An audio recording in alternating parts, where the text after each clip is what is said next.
So before we move into our next unit, first of all, exams. I have not graded them yet. I have not had a chance, and I still have students that will be taking the exam. I don't think I'm going to get them back to you before Thanksgiving break, but I'll probably get them graded before Thanksgiving break. So what that'll mean is that you can come to my office hour and come to see me and see your exam, but you won't get to physically take it with you until after break. That's just the way everything worked out for this exam. Will they be on Moodle? Yes, I will post the scores on Moodle. Yep. All right. Then what's left of bio? All right. We're on our last unit here. There's not a lot left. The end is in sight. We have 3 content checks left. All right. Content check number 8. If you had looked at the schedule last week, there was a different due date. I have changed it. It used to be due this Friday. It's now due Monday. Right, so I've changed that a bit. I figured you had an exam this week. I don't want to have another assignment due this week. So that content check date is slightly different. The other 2 content check dates, if they move, I'll let you know, but they have not changed. As a reminder, those content checks, right, if you forgot 2 of them or you got a really bad grade on 2 of them, they will be dropped from the final calculation of your final grade, right, which works in your favor. So you're only keeping the 8 that you got the most points on. Beyond that, we have a scientific literacy assignment, 1 more due. That is not up on Moodle yet. I'll get that up within the next couple of weeks here. And then the last day of class is when we take our final exam. That is December 16th.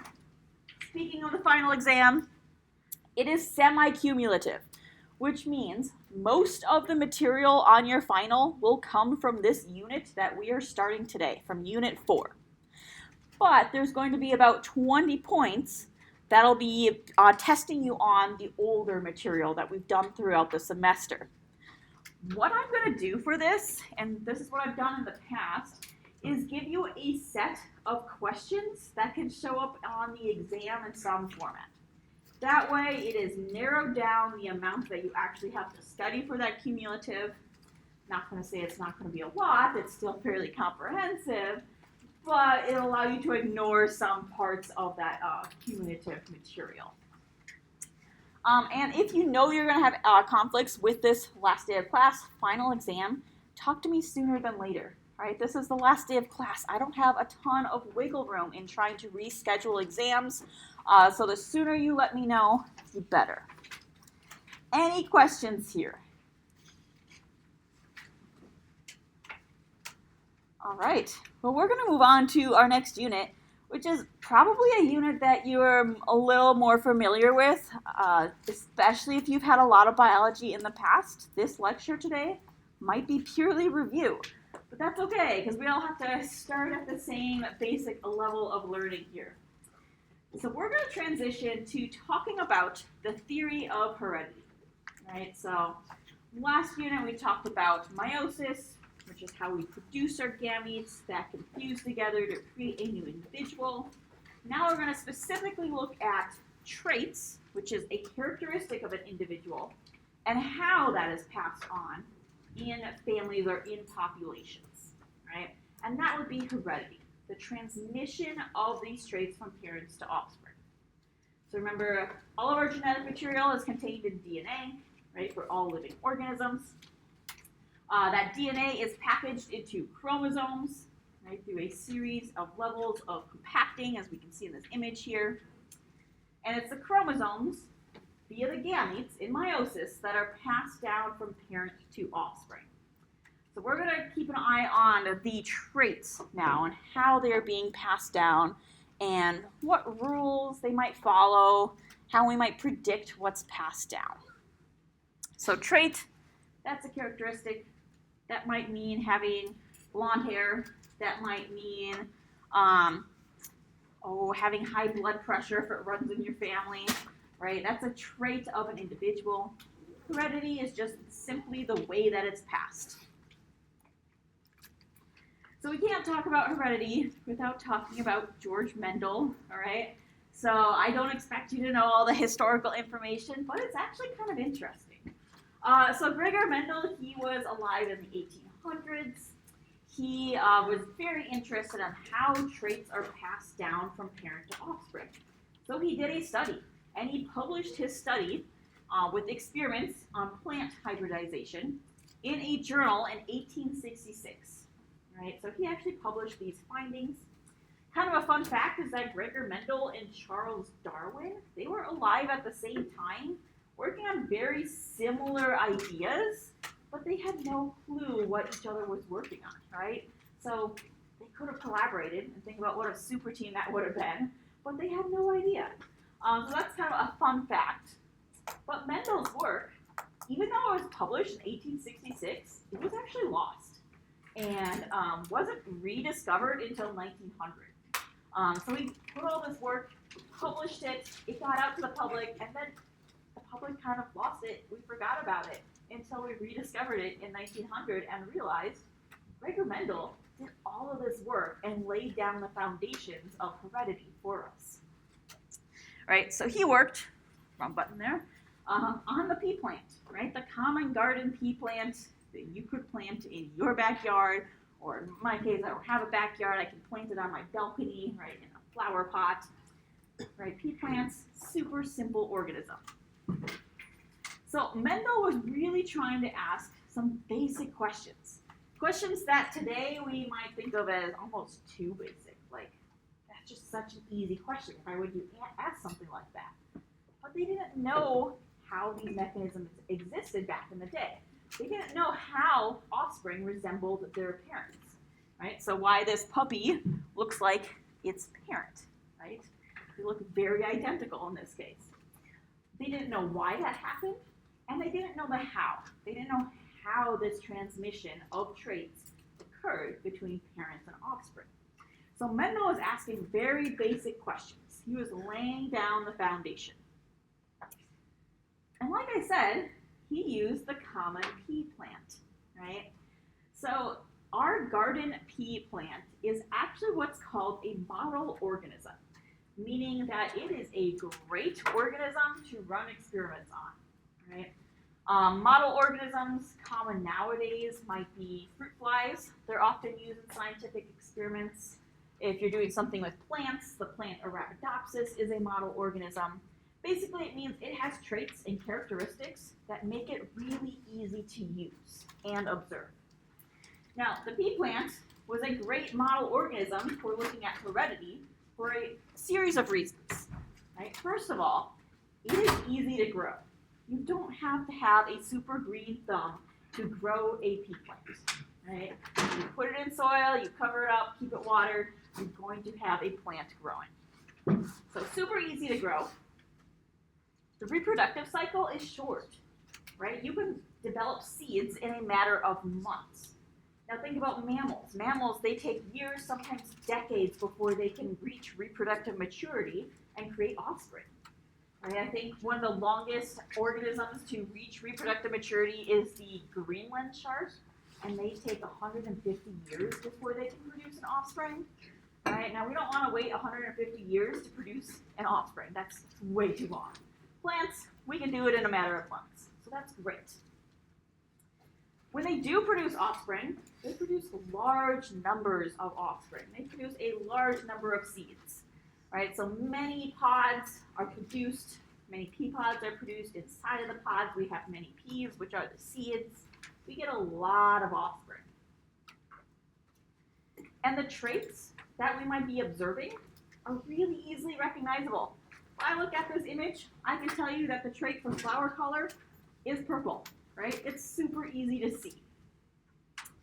And lastly, its mating is very easy to control. I'm going to elaborate on that because that might not make sense. I'm a plant person. It makes sense to me, but let's look at why it's easy to control. So if we're talking plants, right, in order for plants to mate, they have to pass along pollen. So pollen from one plant to another. Now this can happen with insects. This can happen with the wind, right? Or we can manipulate who the parents are by artificially pollinating the flowers. Often this is done with a paintbrush, right? You get pollen on the tip of a paintbrush from one flower, you transfer the pollen to another flower, you can control who the parents are for the offspring that you want to create. Lots of times we'll have these stamens, which is where the pollen is produced. We'll remove it from the plant that we want to pollinate. That way it doesn't accidentally pollinate itself. Right? Another way we can control mating. Kind of a fun fact is a lot of times we will use this paintbrush. I have seen research methods where instead of a paintbrush, they actually have a bee, like a real bee that has been killed and preserved. They stick it on a stick and they just put that bee in the flower and pretend like the bee is pollinating it. It's supposed to mimic more natural pollinating. I think it's a little weird and odd, but I have seen that done as well. So easy to control mating. We get our pea pods with lots of seeds. Those seeds we can plant and grow up the offspring. Right? So pea plants, a great model organism. Now, throughout the lecture and throughout this unit, we're often going to see the offspring of two individuals mating might be called the F1 generation.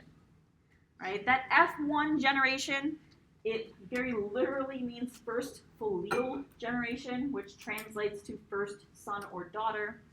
It's just simply a shorthand way to say that this is the first generation. All right? So we'll often see F1 on a lot of these images. All right, so the mighty pea plant. So not only did Mendel look at flower color, but he looked at a whole variety of traits.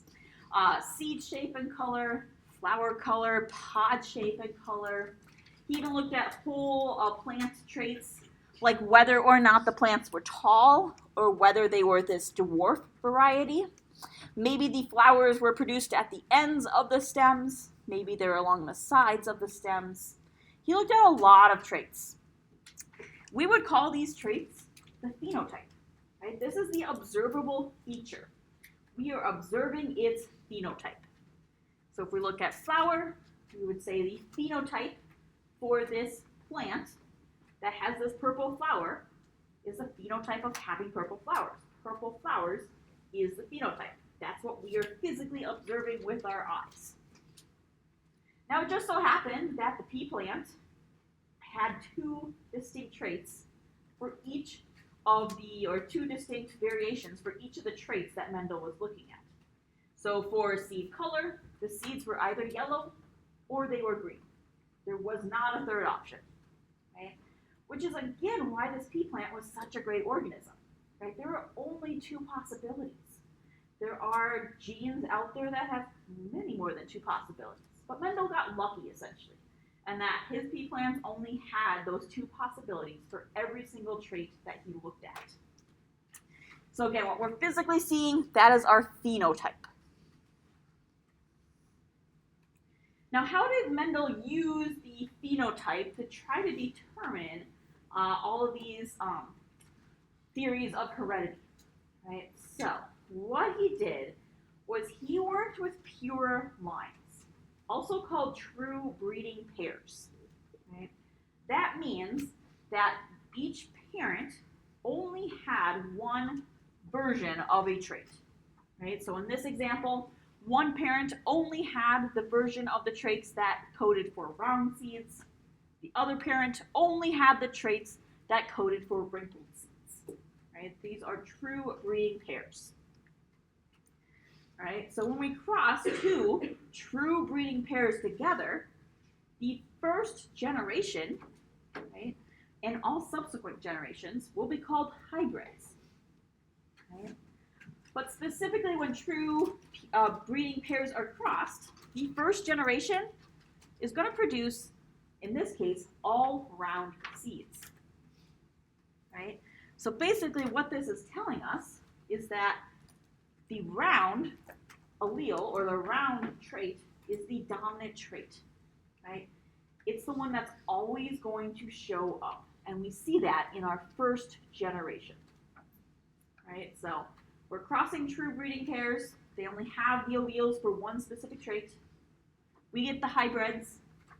And in that first generation, in this case, they produce all round seeds. So round would be our dominant trait here.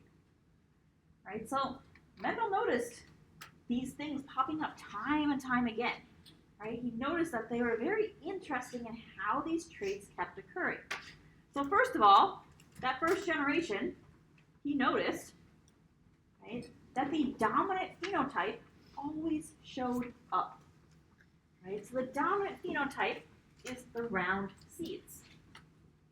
Right? So the dominant phenotype always showed up in the first generation.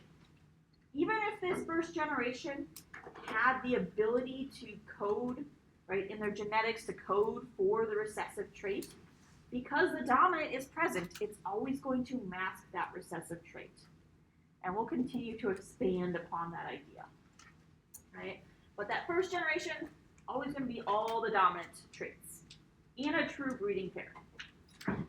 But he also noticed that if he took two individuals from the first generation, mated them together, the second generation, not only would we see the dominant trait, we would also see the recessive trait of being wrinkled start to reappear. Right? So now we are seeing the recessive trait reappearing in the second generation. Not only is it reappearing, it's reappearing in a very specific ratio, a 3-to-1 ratio. Right? So this F2 generation produced thousands of P's, right? 5,474 of them were round, 1,850 of them were wrinkled, right? Or if we put that in a ratio, it's a 3-to-1 ratio of round to wrinkled seeds, right? So we noticed this for a lot of his traits. And in fact, he noticed that for every single one of his traits that he looked at, right? They were always about a 3-to-1 ratio. So seed color, 3-to-1, pod color, about 3-to-1, right? Flower color, 3-to-1. Same with stem length, either tall or short, 3-to-1. Always saw this ratio occurring. All right, so this ratio seems to have some importance, and we're going to keep circling back to this 3-to-1 ratio here. Right, but what his studies demonstrated was these traits that can be dominant or recessive. So he determined that some traits are dominant and will always mask the presence of a recessive, and some traits are recessive, meaning they'll only show up if the only thing in your genetic code is a recessive trait. It doesn't have anything to do with the dominant trait. So dominant traits are the displayed trait. If in your genetic code you are coding for a dominant trait, it's always going to show up. Recessive traits, they are masked by the presence of a dominant trait. You might have the genetic code for the recessive trait, but if you also have the genetic code for the dominant trait, right, the dominant trait is going to be the one that is present, the one that you're physically going to see. But the recessive trait, it can show up, right? And it can only show up if in your genetic code, you only have the code for the recessive trait, and you don't have a code for the dominant trait. All right, so it'll be displayed if no dominant trait is present. All right, so in this case, our dominant phenotype, right, hides the expression of the recessive. It is the round P. The recessive phenotype is the wrinkled P. All right, let's do a quick review with this terminology, and we'll come back together.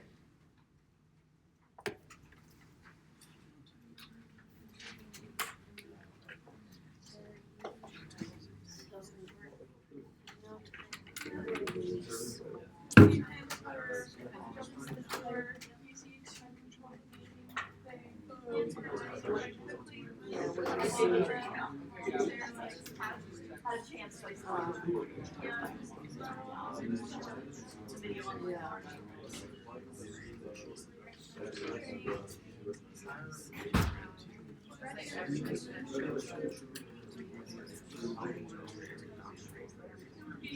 Yeah, you would see that.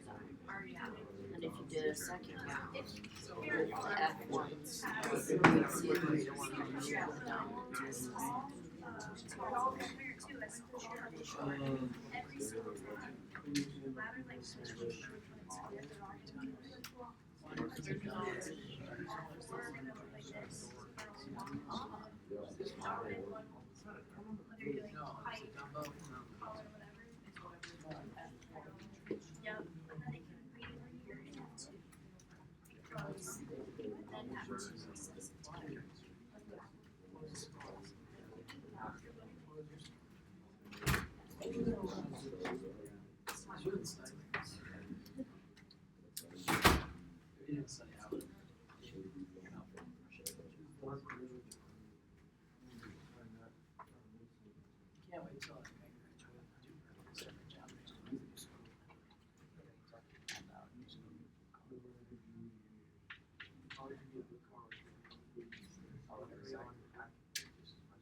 All right, so if I were to ask you, what is a phenotype?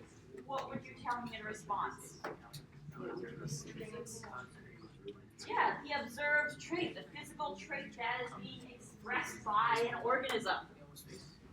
All right, pea plants, they have a lot of these physical traits that can be observed. What makes a pea plant such a great organism to work with? Two types of each trait. I heard easy to breed, yep, and we can control their mating. What else? Easy to grow. Easy to short. Yeah, easy to see the traits. Short reproductive cycle. There's so many nice things about the pea plant when studying genetics.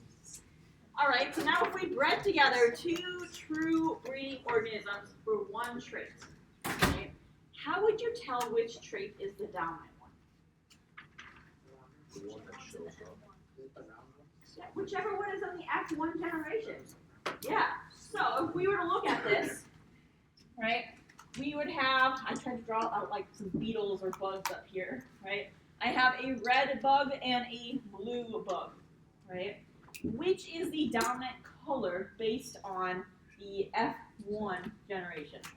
Right, yeah, because the dominant trait is the only trait that's being seen, right? And we can further provide evidence for that by saying in the F2 generation, we see the red trait. We also see the blue trait showing back up, but it's in a 3-to-1 ratio, right? We have 3 red and 1 blue. All right. Any questions so far? We're going to continue on then. All right, so we're going to come back to the idea of genes and alleles and introduce genotypes. So genes and alleles, this should not be a new concept, but for Mendel, it was a new concept. In Mendel's time, they did not have the word for gene. Mendel was one of the first researchers that developed this idea that we have genes, right? And genes being the hereditary detriments for a trait, right? So it's we have the gene for hair color. But within a gene, we can have variations that are the alleles, right? So we have the gene for hair color. We might have 2 different alleles, one for brown hair, one for blonde hair, right? 2 different variations. And those different alleles are responsible for that variation that we're seeing in the traits that show up in not only that first generation, but that second generation as well. Right? So they are responsible for the phenotype that we are seeing expressed. So again, if we look at a common example here, we'll use the fruit fly. The fruit fly has 2 chromosomes, right? They're a diploid organism. They have a homologous pair. The gene for eye color is on both chromosomes, but the allele for red eyes is on 1 chromosome, and the allele for purple eyes is on the opposite chromosome. And then we can see this being expressed by having either red eyes or purple eyes. And again, this is what we're physically seeing. This is the phenotype, right? Phenotype of having red eyes or purple eyes. All right, so again, not a new concept. We should have genes and alleles down by now. But let's add in some more terminology, right? So the alleles found in an individual are called the genotype. Right? So remember, we're diploid species. We have 2 chromosomes in each of our pairs, one from mom, one from dad. These specific alleles on each gene would be our genotype. The genotype, right, so the genetic information encoded on our chromosomes, are responsible for its phenotype, what we're physically seeing. And just to throw another terminology out at you here, because you might see this multiple times, the physical location of a gene on a chromosome would be called its locus. So we could say, at this particular spot in the chromosome, that is the locus for the gene of eye color. All right, let's put some images to this terminology. All right, so we have a pair of homologous chromosomes. We have the gene found at this particular locus, this location, and that gene is for plant height. It can be a tall plant and have the tall allele, or it can be a short plant, which we would call the dwarf allele. All right, so that is its genotype. The genotype of having one allele that's tall, one allele that's dwarf. We can write this shorthand by using letters and simplifying things. All right, so the tall allele we're going to denote as a T. Right? It's a T because the tall allele is the dominant allele. So we're going with the letter T because it's the dominant allele. We're putting it in capitals because it's the dominant allele. The other allele is the allele for this dwarf allele, having a short plant. We're going to denote this as yet another T, but this case a lowercase t. Right? So the genotype in shorthand form would be capital T, lowercase t, meaning we have one allele for tall, one allele for short. All right, so this genotype then will reveal what the phenotype will look like, what we're actually physically seeing. All right, so we can't actually physically see the chromosomes, right, the actual genes on our chromosomes, but we can physically see what those chromosomes expressed to be, right? We can see the trait. So that would be our phenotype, what is actually seen. So if our genotype for this plant is capital T, little t, and we know that if we have a dominant allele, it's always going to be expressed. What would the plant look like for this genotype? Would it be tall or would it be short? It would be tall. It has a dominant allele. There's a dominant allele. It's always going to be expressed. This one would be a tall plant. All right, let's practice this. We're going to look at, again, some plants. The dominant allele is having purple flowers. The recessive alleles are having white flowers. I want you to use the letter P to denote the alleles, and I want you to type out or write down what the phenotypes are, so what we're physically seeing, and what the possible genotypes might be. And you might not know for sure. There could be a couple of different possibilities for one of them.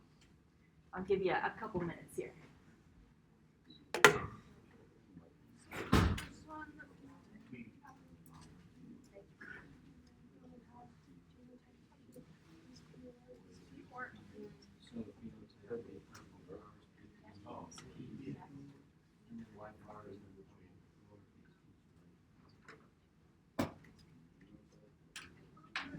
So phenotype would be purple.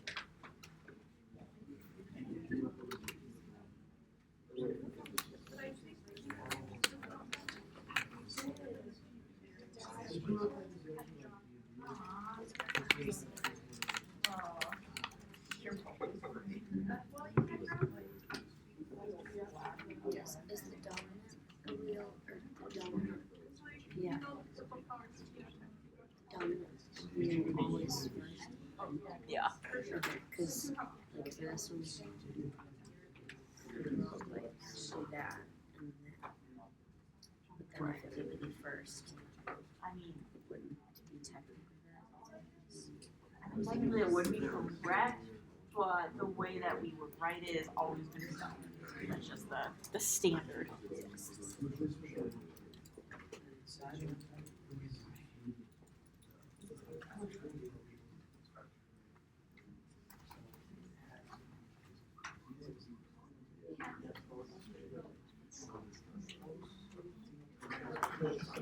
the stuff I bomb in high school. Good. I know this lecture is a little on the easier side because I know a lot of students have this. But No, I loved this stuff when I was good. Me too. I think it's fun because you get to look at. There's a lot of nice visuals for this unit.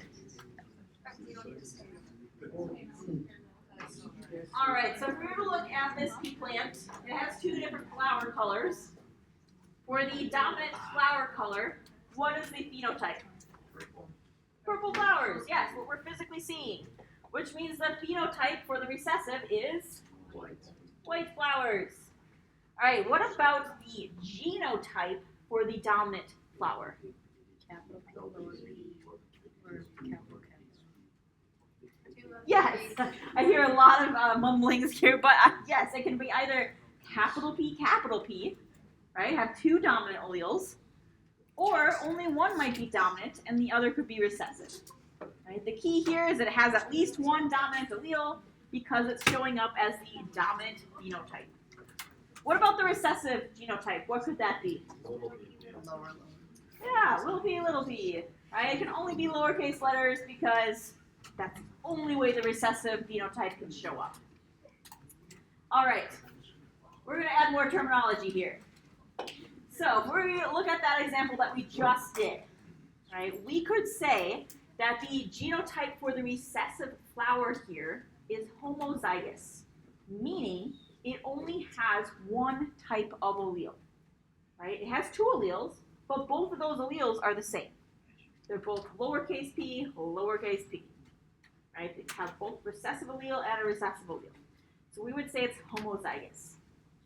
Now for this white flower, we would say it's homozygous recessive, meaning both of them are the recessive allele. For the purple flower, one of the possible genotypes is capital P. Right? That's also homozygous, but we would say it's homozygous dominant, indicating that both of the alleles are the dominant alleles. Now, in the case of purple flowers, the other possible genotype is having a capital P and a lowercase p. Right? We would say that this is heterozygous, meaning they have one of each type of allele. Right? An individual that carries two different alleles for a given gene. Right? So this individual, this flower here, if the genotype is capital P, little p, it has one dominant allele, one recessive allele.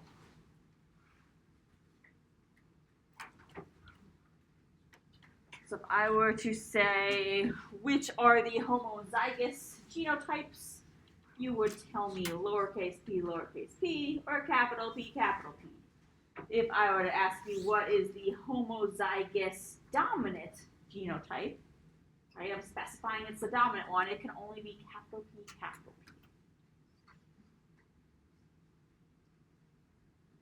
All right, now let's get to the fun part. Let's do some Punnett squares. So, Punnett squares here, hopefully you're familiar with this. We're using this box on the side here. One parent goes on the top, one parent goes on the side, and we just look at the possible combinations of genotypes that the offspring can have. Right? So, if we were to look at a parent, we're looking at two homozygous individuals here. One is homozygous dominant, which means it can only pass along the dominant allele, in this case capital yellow or capital yellow. Those are the only two options. The homozygous recessive, right, can only pass along the the recessive allele, so little y or little y. We match them together in the box, and we see that every single one of these possibilities is a heterozygous individual, meaning it has a recessive and a dominant allele together. And because they're heterozygous, so they have at least one recessive allele, they're all going to show up the same color, which would be the dominant color of yellow. Right? So 100% of the offspring in this case are going to be heterozygous for that yellow color. Now if we take a step back and kind of relate this to our last unit, right? This is all because of how these cells are going through meiosis. Right? Our yellow pea cell, right, has two chromosomes, right, our homologous pair. Each allele on that homologous pair is the dominant allele. So it'd be capital Y, capital Y. It's going to go through meiosis. We're going to get a haploid daughter cell.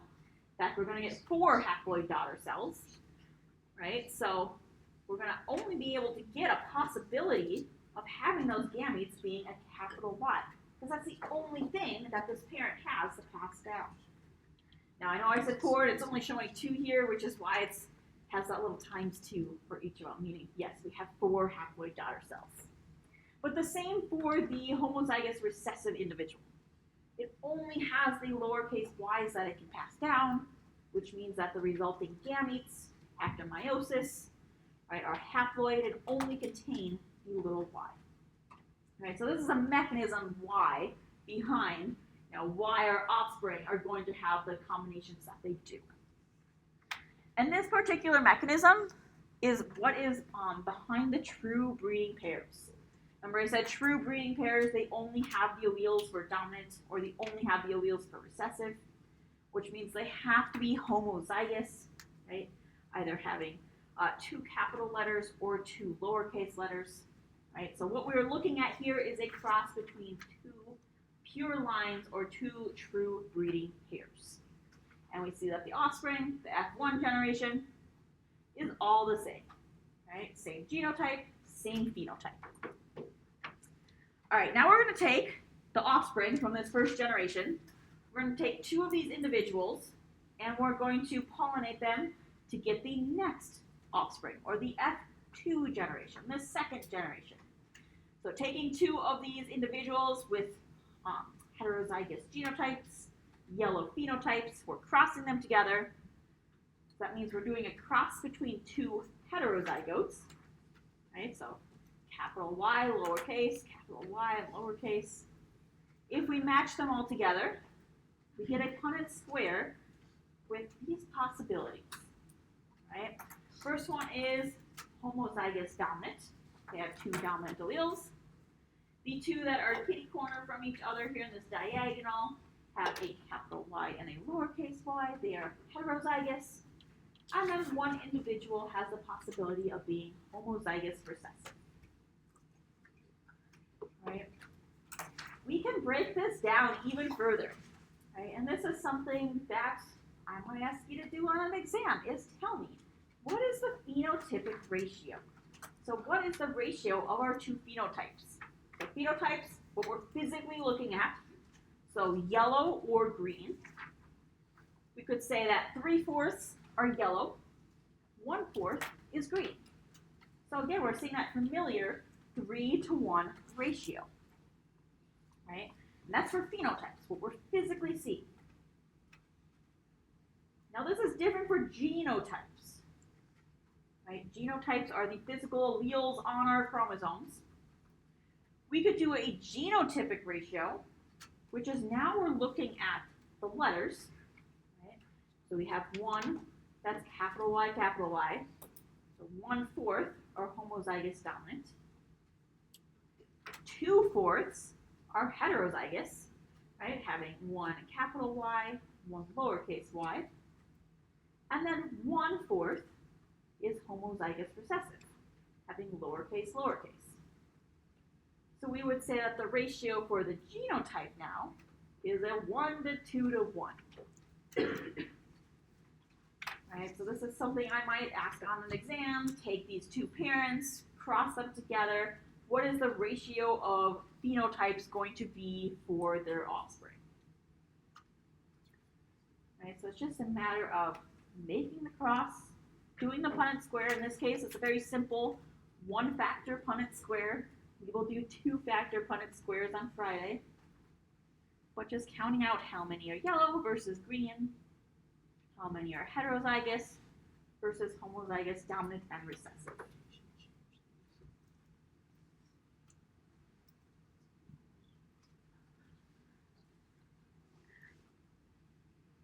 Yeah? How would a mutation change this? How can mutations explain this? Yeah, mutations could change this. Yeah, so maybe like a mutation in chromosome structure. Maybe we just physically deleted like the allele on one chromosome. now we can have change here. Maybe a mutation occurred and now we're no longer seeing two possibilities in alleles, but maybe there's a third possibility that can arise. Maybe we get, purple colored seeds from a mutation. Yeah, mutations can alter our genetic information, which downstream can alter what shows up in our phenotype. We'll talk about some of those strange happenings later on. I think the last lecture before Thanksgiving. All right. Why does it happen this way? We're going to come back to that question. Because before we move on, I want us to do a review. So I want you to take this image up here and tell me what are the genotypes for the parents, for the first generation, and for the second generation. Then I want you to cross two individuals in the first generation, do a Punnett square, and tell me what is the ratio for phenotypes and the ratio for genotypes. The first thing is figuring out what is dominant and what is recessive for the alleles.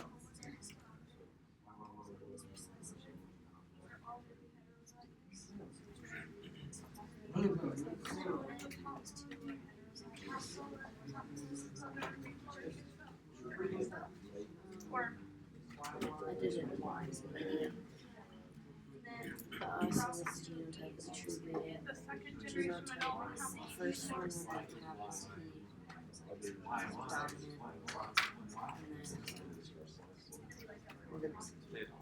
P, dominant, and then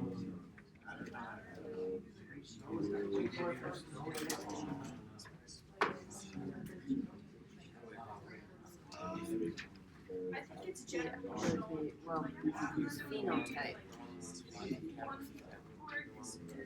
The phenotype would be 3 to 1. The genotype would be 1 capital P, capital P, 1 lowercase p, lowercase p, and then 2 capital P,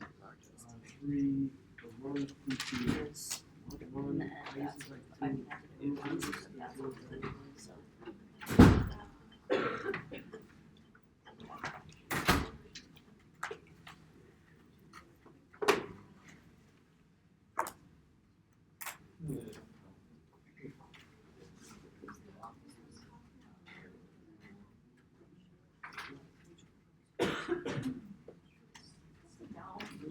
Typically, for a one-factor cross, it'll go 1 to 2. So dominant and heterozygous recessive. But as long as you specify what the Like if I say two, this and then or like you could go like 1 to 1 to 2, as long as you know that it's 1. Yeah. Okay. Okay. Typically, that's how we're going to write it down as a standard biology. It's not wrong if you do it a different way. Okay.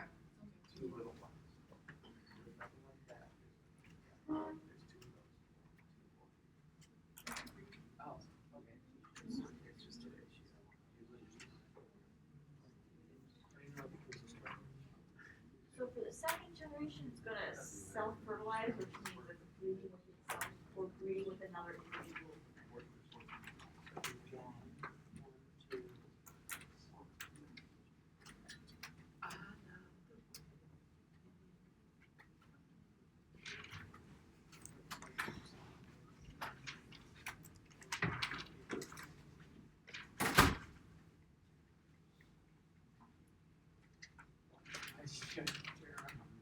All right, let's go through this.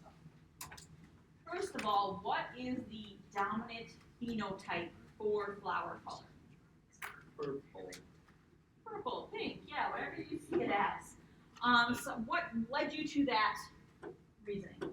How did you figure that out? There's more, but also the F1 generation. The F1 generation is always going to have the dominant show up, right? So we know that it has to be pink or purple as the dominant color here. All right, so if we know that that's the dominant color, what is the genotype of the first pink flower, or in my case, the red flower? Homozygous dominant, yeah, because we know it's a true breeding flower, which means it can only have the alleles for one specific trait. But because it has homologous pair, right, we know it has two alleles, both of those alleles are going to be identical. So what about the white flower? Well, guys. Yeah, homozygous recessive, little p, I'll put lines underneath of it so you know that those are lowercase. All right, so when they mate, they create this F1 generation, which we know has the dominant allele of capital P. What is the other letter? What is the other allele here? Lowercase, yeah, because we know big P came from the pink flower, little p has to come. I don't know why I wrote a Y. Little p has to come from the white flower. One comes from each parent. All right, so now we get down to the bottom here.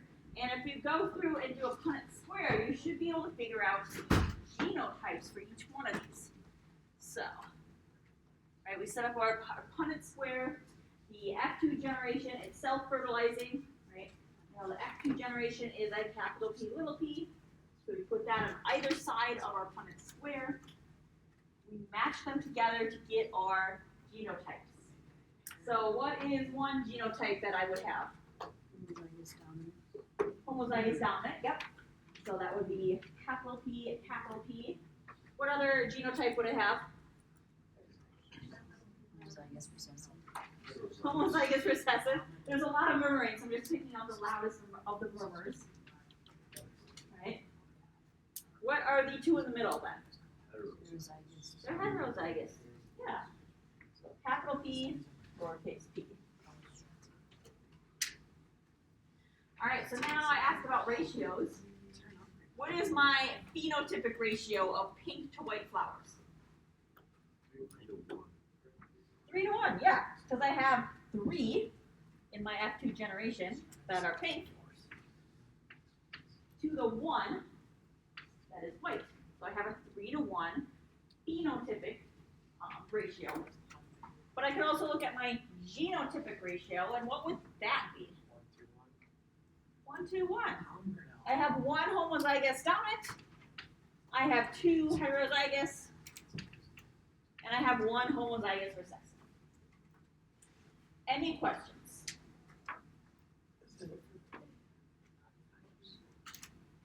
All right. Oh, here we go. The next few slides are kind of a review, right? Because Mendel is the one that actually discovered the principle of independent assortment. So remember, independent assortment, that happens in meiosis 1, specifically on the metaphase plate, right? Where they are randomly aligned up in the middle. And the way that they are arranged, the way that those tetrads are arranged, are completely random, and we can get a whole host of possibilities, right? So if we were to look at this image, now we're adding in the alleles, so we can see that by adding in the letters here, we can see that they can arrange themselves so there is a red and a blue on one side, or all blue and all red on either side, right? Independent assortment. So again, independent assortment on that metaphase plate. We've gone over this. We should know this. I just want to reiterate this with now the mention of the alleles, that'll determine the different possibilities of allele combinations in our resulting daughter cells. But Mendel also came up with another principle, and that was the principle of segregation.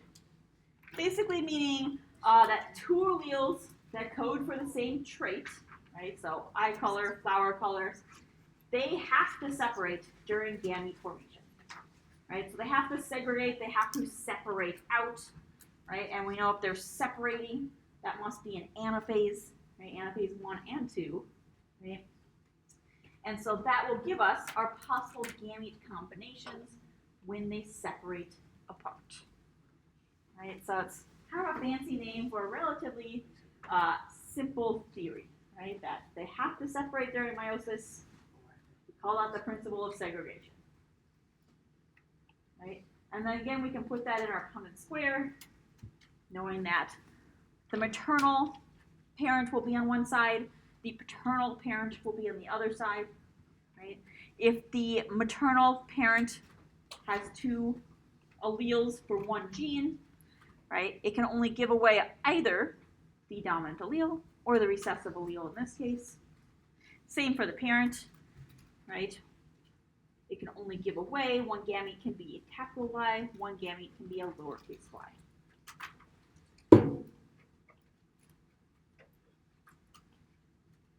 So independent assortment, metaphase, principle of segregation, anaphase, all coming back to why Mendel saw that 3-to-1 ratio, right? So all of it kind of comes together.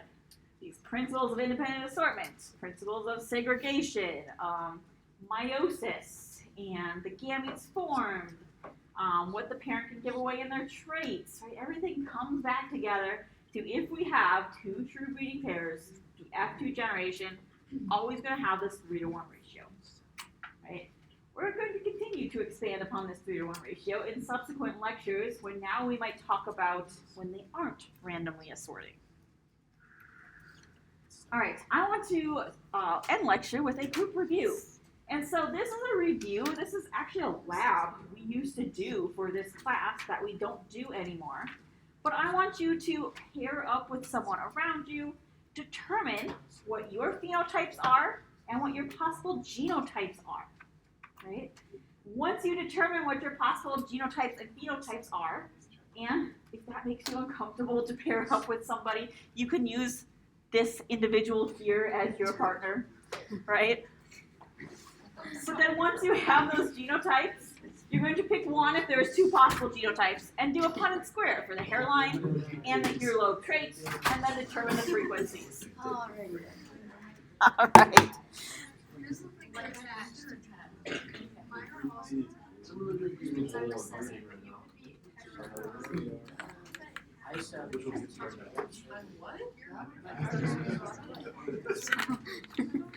Well, you have your partner up here.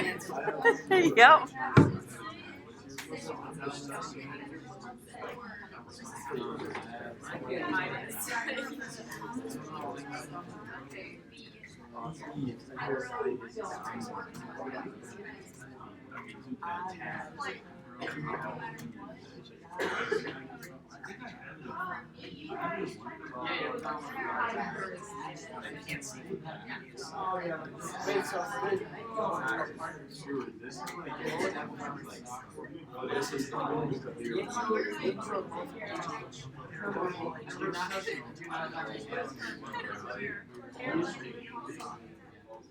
Wait, how do you know if you have connected earlobe or not? I don't understand.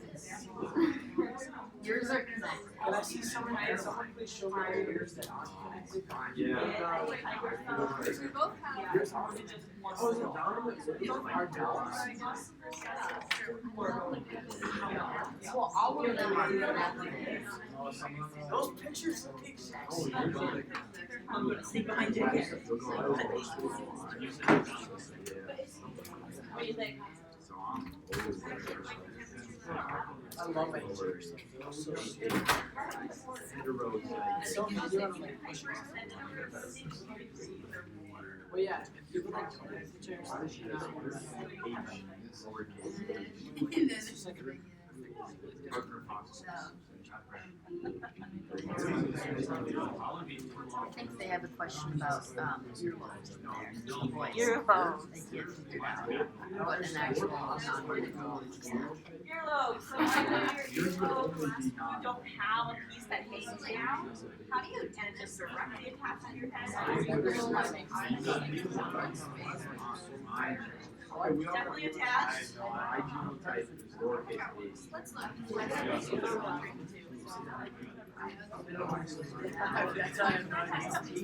Wait, so is it your partner? She never got it.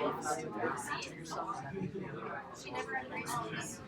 That's That are exactly possible what genotypes. No, let's just do one. Let's just do one. So possible genotype.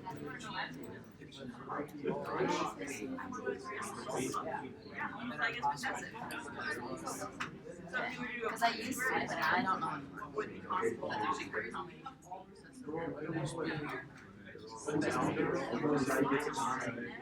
But now we can do the one with the gap. Yeah. So that means we can do. So that means you'd be. So a lot of these phenotypes have biases. In actuality, it's not just two systems.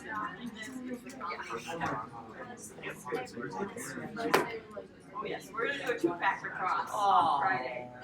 More factor crosses than that, but it gets complicated fast.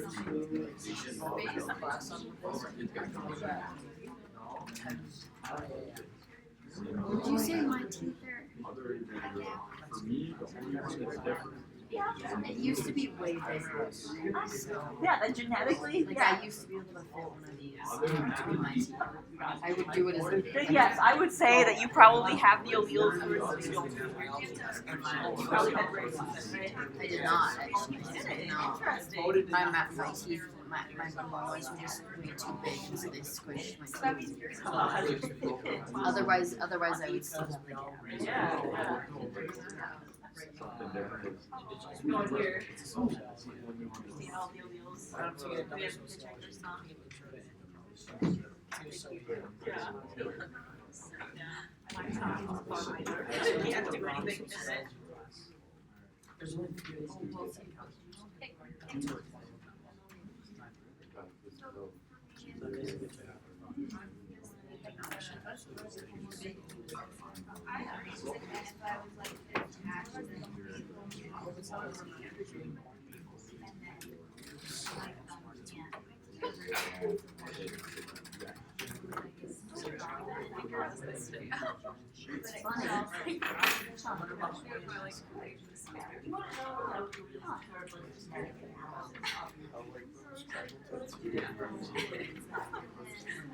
I don't get whatever we're supposed to do for the possible. Oh,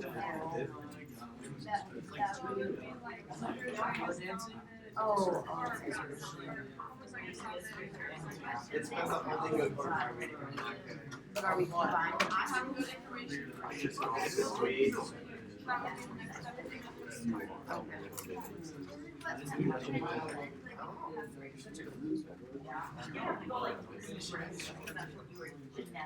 Oh. All right, so hopefully this was a fun exercise here.